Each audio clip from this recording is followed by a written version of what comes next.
Yo, yo, my name is Johnny Johnny, and this is Live at Johnny Johnny.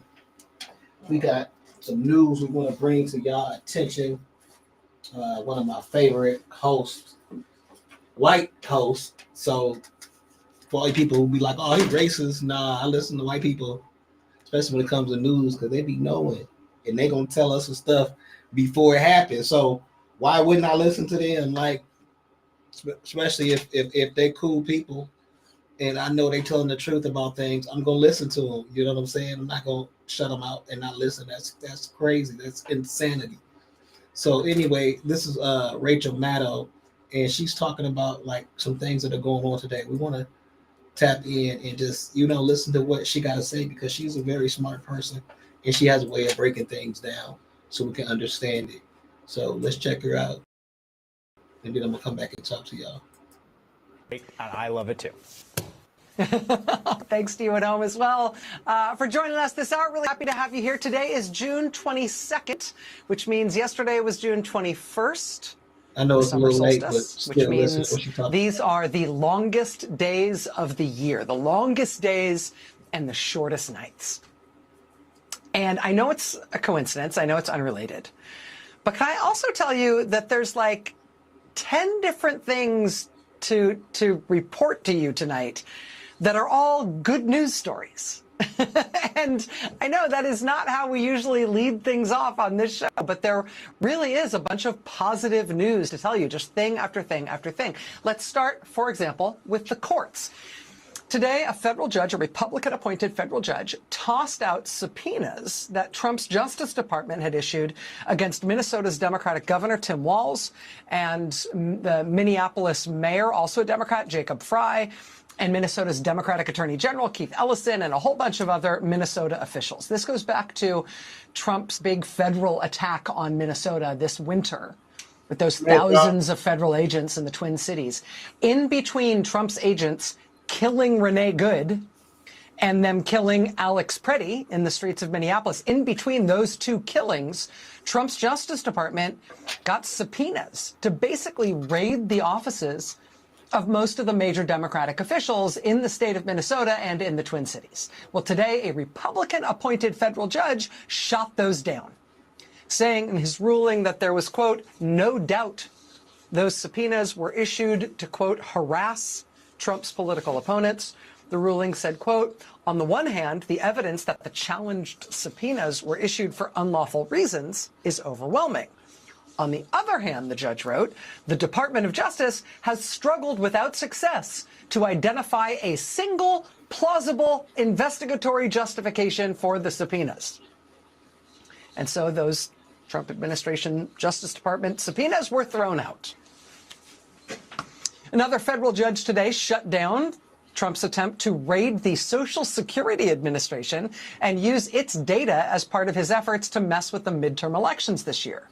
The judge in that case ruled today, quote, the federal government has knowingly trampled on the privacy rights of American citizens in a manner that threatens the sacred right to vote. This court cannot stand idly by while that happens. We promise a tenfold refund if it doesn't work. So Traditional dentures can cause jawbone loss and alter your face. you see, they was taking stuff to court trying to get things passed. A lot of them is illegal, and they still doing it today. So Trump is now blocked from using the Social Security Administration, using that to try to throw people off the vote rolls. listen, Both that Minnesota ruling, quashing those subpoenas, shoving Trump there, and the Social Security ruling, also shoving Trump back. Both of those federal court rulings happened today, as did this. We got news that the so-called Alligator Alcatraz immigrant prison in Florida is now closed. They shut it down as of today. This is from the CBS affiliate in Miami. Quote, companies hired by the state of Florida to operate the immigration facility known as Alligator Alcatraz were notified this morning, to begin a, quote, full demobilization of the facility, which quietly brings an ignominious close to a $1.2 billion experiment that had once been hailed by Florida Governor Ron DeSantis and President Donald Trump as a model other states should pursue. The final few detainees left the facility last week. Federal and state officials at the time said it was due to safety concerns over the start of hurricane season. They even suggested the facility would remain ready to take on new detainees. But none of that is true. Now we know it is closed for good. That performatively cruel moral and practical disaster, they have now had to close it. And as of today, it's gone. Alligator Alcatraz is gone. That news today comes on the heels of the news just a few days ago that the warehouse Trump prison camps they were trying to build all over the country, which would have been some of the biggest prison facilities in the world, that whole string of Trump warehouse prison camps, those are mostly being abandoned by the Trump administration as well.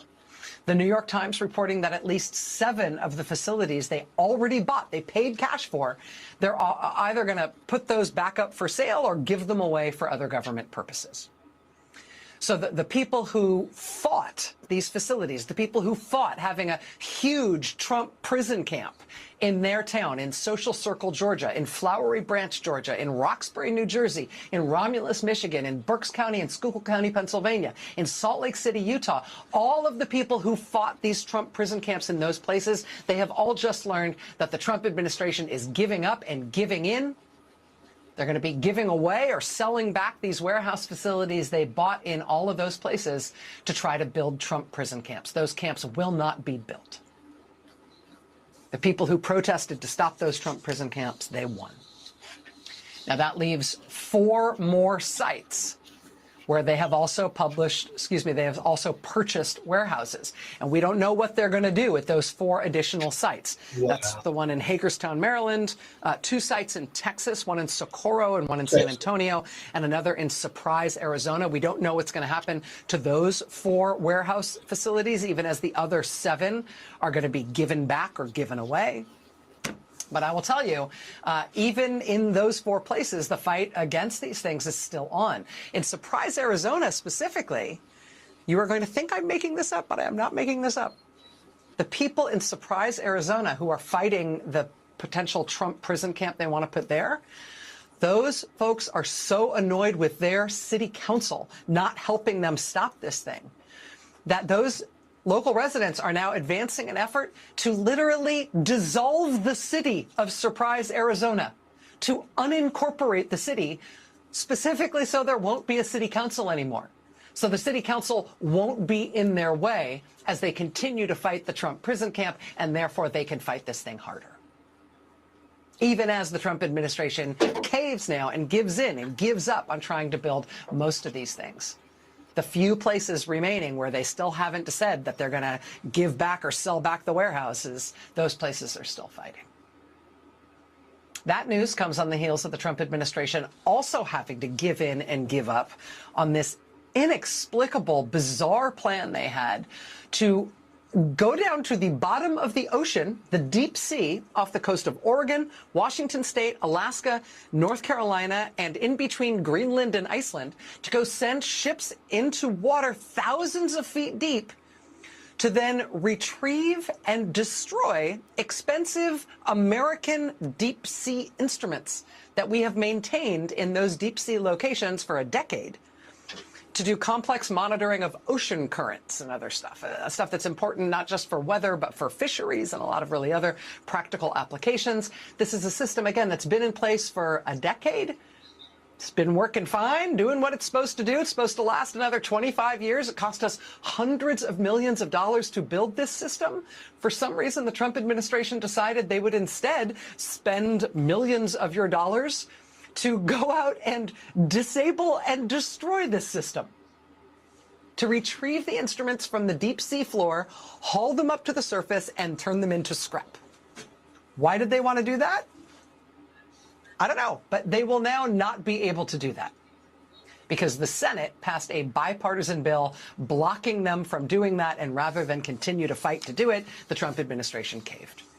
The administration releasing this statement: update on Ocean Observatory's initiative. Effective immediately, we will not proceed with further removal or de-scoping of equipment. Yeah, we will not be doing that anymore. You pushed back? Okay, we won't. Okay, we give it. all these things are happening at once. Did you see what ABC did today?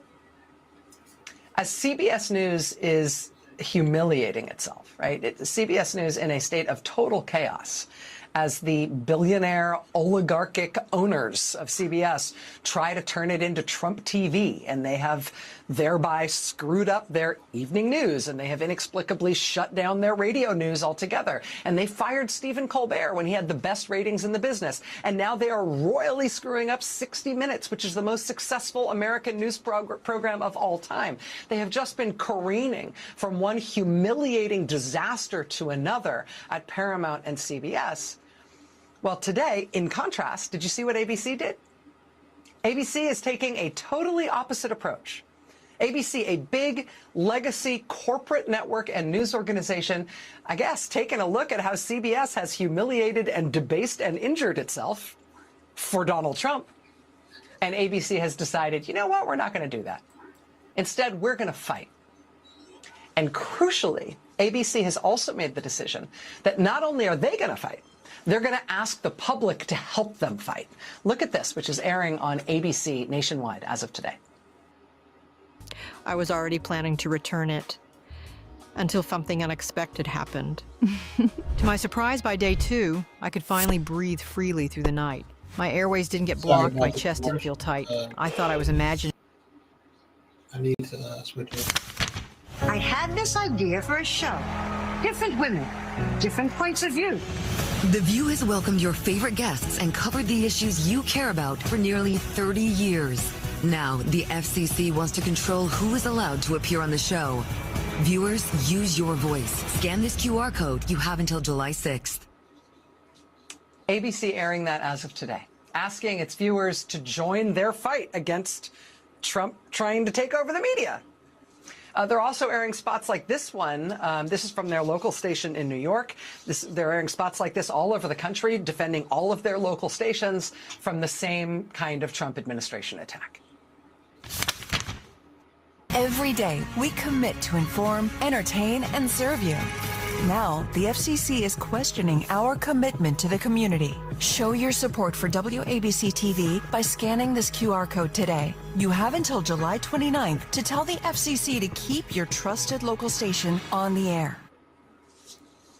That's the one that's airing in the New York area, but they're airing spots like that in support of their local stations all over the country.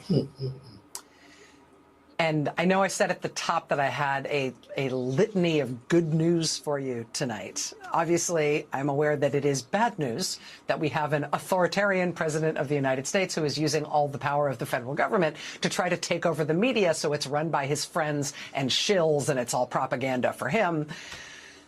But I gotta say, what ABC did today, what ABC started doing today, this is good news.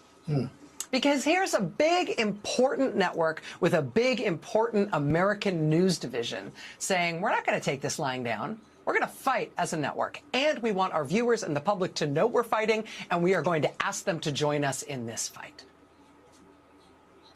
After the disaster we have seen at CBS, what we are seeing here, in contrast from ABC, shows a healthy instinct, right? A good sign for a democracy.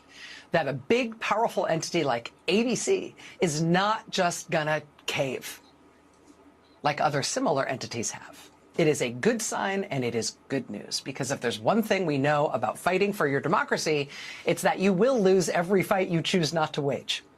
And when you do choose to fight, sometimes you do win.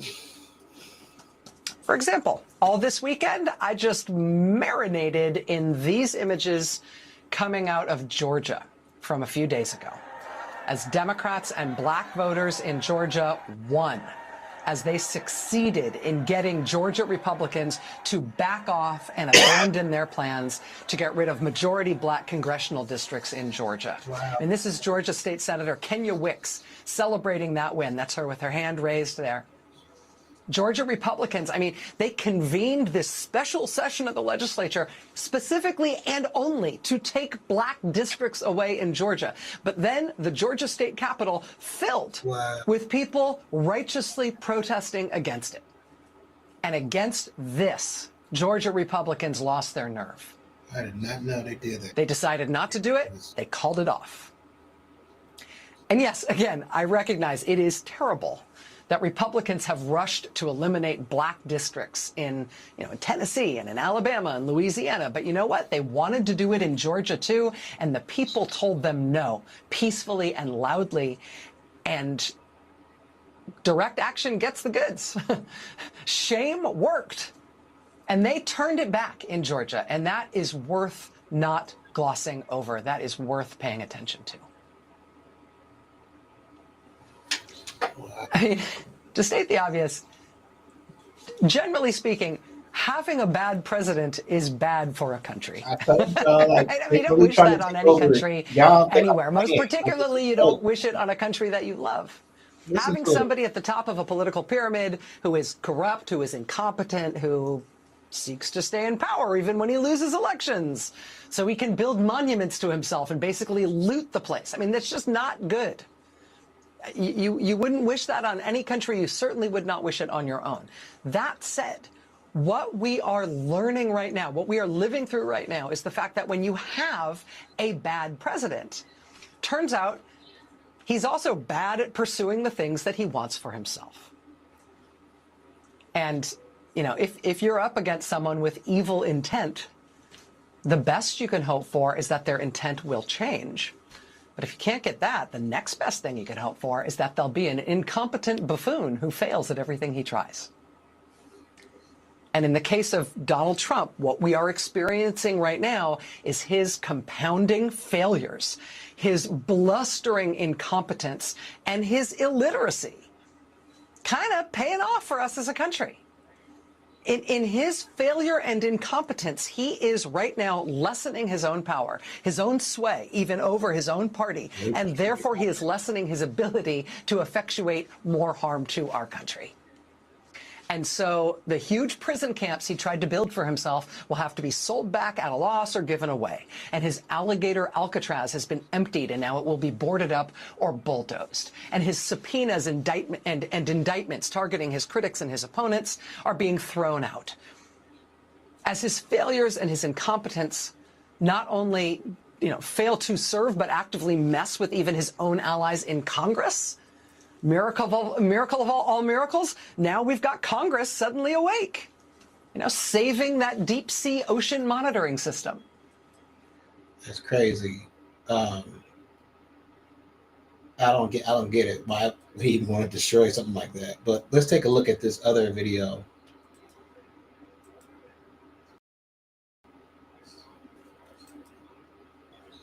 Do you know how amazing this race is? Like I said before, I apologize for the in-between commercial, but I'm not signed in, and I need to sign in, so you don't have to see that. But here we go. Check it out. So much for joining. My pleasure to be with you. Thank you. It's an honor to have you. Professor, it may be fair to say that the war in Iran has actually transformed from a regional conflict into a struggle over the future of the international system itself. Here in the United States, it is surprising to see how little an average American is interested in the war that the United States began. After Iraq, Afghanistan, and Libya, we should be seeing more of an opposition toward militarism and foreign interventions, of course. You have previously argued that the Iran war is not an isolated event, but the sort of culmination of decades of geopolitical decisions. In your view, what were the principal strategic objectives of Washington when it launched the attack on Tehran in February? And have any of those objectives been achieved thus far? Let me say, first of all, that this is a war basically carried out by the White House without public support, without congressional support, I think, in fact, without much support, even in the security apparatus. So the reason that there isn't more protest is no one was asked, and no one is being asked of anything, actually, because, as usual, this war is just being financed by debt. So the budget deficits grow, the spending by the government takes place, but Congress doesn't vote anything, and the president doesn't explain anything, just dumb truth Truth Social posts every day that are nonsensical, sometimes obscene, sometimes absolutely contradictory from the beginning of the sentence to the end of the sentence. So the American people are unhappy. They oppose the war. They're facing higher gasoline prices at the pump. They're facing higher prices across the board because everything that uses hydrocarbons, oil, petroleum, air flights, plastics, petrochemicals, fertilizers, it all bears the effects of this war. Now, why did the U.S. do this? Broadly speaking, American wars are about American hegemony. The security apparatus of the United States believes to this day that it should run the world. And there are just some pesky oppositions to that, like Russia and China and Iran. But these are to be overcome. The mindset is America should run the show. And the mindset of the Trump administration is that America will control the Americas, we'll invade Venezuela if we want, we'll topple Cuba if we want, we'll do what we want in the Americas. And Europe, well, they're vassal states. And the Middle East, that's basically ours with the exception of Iran. We need to bring Iran into the fold. We already have the Gulf states. They are home to the U.S. military. Of course, Israel is an American militarized state, American-backed state, and a nuclear power. So Iran is, in a way, the last holdout. And the United States wants to bring Iran under American imperial control. Now, with Iran, there are at least two other dimensions that are important. One is that Iran used to be under American imperial control. We toppled a government in 1953, a democratic government of Iran, and imposed a police state under the Shah of Iran for 26 years. So that was the heyday of American control over Iran. Then Iran had its revolution in 1979, and they escaped the American empire. Well, that's something you're not supposed to do. And so the United States is trying to bring them back into the fold. It's a kind of revenge match in addition to everything else. And then there's Israel.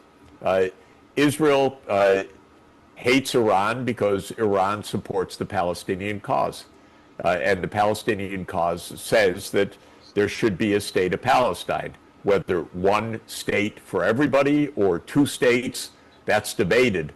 But Iran supports the Palestinian cause. And Israel opposes the Palestinian cause completely. Israel doesn't say, let's compromise. Israel says, what's ours is ours and what's yours is ours. So Israel is a completely dominating state. And in fact, Israel wants not only the West Bank and Gaza and East Jerusalem, it wants southern Lebanon, it wants parts of Syria, and heaven knows what else it wants, because it never says what its borders are. So we have at least three motivations for this war. One is to bring Iran back to the empire. Second, more generally, is hegemony. The U.S. wants control over the Middle East. And the third is to subdue Israel's opponent, because Iran supports the Palestinian cause. I think rightly supports the Palestinian cause in the sense that Palestine needs a state. And again, it can be one state solution for everybody. It could be a two-state solution. But Israel opposes anything other than complete Israeli dominance. So here we have this war. There's just one problem. The U.S. and Israel can't win it. They can't win it without causing global disaster. They thought, well, we're going to kill the leadership and then we'll install the next leader. Kind of a, you'd say, a crazy idea, but they did something like that in Venezuela. earlier this year, or the U.S. did. We don't even really fully understand the Venezuelan case because it seems to be a kind of inside job in a way, where senior Venezuelan officials conspired with the United States, which kidnapped the president, and then quickly made a deal with the vice president, who became acting president. Something like that was aimed for in the case of Iran. But this is simple-minded, like our president, I'm afraid. He's a very naive man, not very intelligent. Netanyahu sold him a lot of BS, that this would be a one-day operation, and it didn't work. Since then, since March 1, we've been stalemated. There's no military option. You can't invade Iran. It's a big country with 90 million people, quite sophisticated. And Americans are dead set against putting American boots on the ground. And the military is too. They know that it's completely foolhardy. Well, you could bomb Iran to smithereens, according to Trump. But before you accomplish that, if you call it accomplishment, Iran is going to destroy a lot of the Gulf and perhaps a lot of Israel as well, because it's got drones and missile systems and the capacity to retaliate. So since the regime change operation failed on the first day, we're in a completely bollocksed up situation. The U.S. should say, well, that didn't work. We're going home. That would be the right answer. Instead, it says, we demand Iran do 1, 2, 3, 4, 5, 6, 7, 8, 9, 10, all our wish list. Mm-hmm. But on what basis? How are you going to do that? So Trump thumps and stomps and threatens and does all sorts of things, but he can't enforce his will. And this has now gone on for 3 months.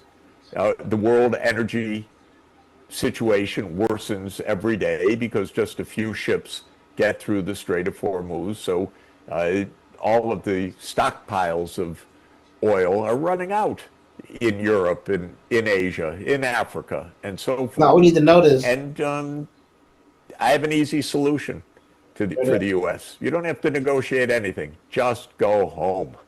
Stop it. You made a mistake. Call it the greatest victory in the world. I don't care what Donald Trump calls it. Just stop. That's my recommendation. Instead, they're trying to negotiate something. But frankly, the demands are outrageous. Why would Iran accept these demands under these circumstances? And there's no trust. And how can there be trust? And just as we're speaking, the United States started bombing Iran again. So the Iranians also just announced, shortly before we began, that they were suspending even indirect talks because Israel is in the process of expanding its invasion of Lebanon against Iran's colleague, the Hezbollah. So all of this is totally messed up. And actually, our country has other things to do for itself. We could rebuild our roads. We could actually make a railroad function. We could improve our airports. We could improve digital. We could improve our health care. But no, our security apparatus wants. All right, Todd, that's enough.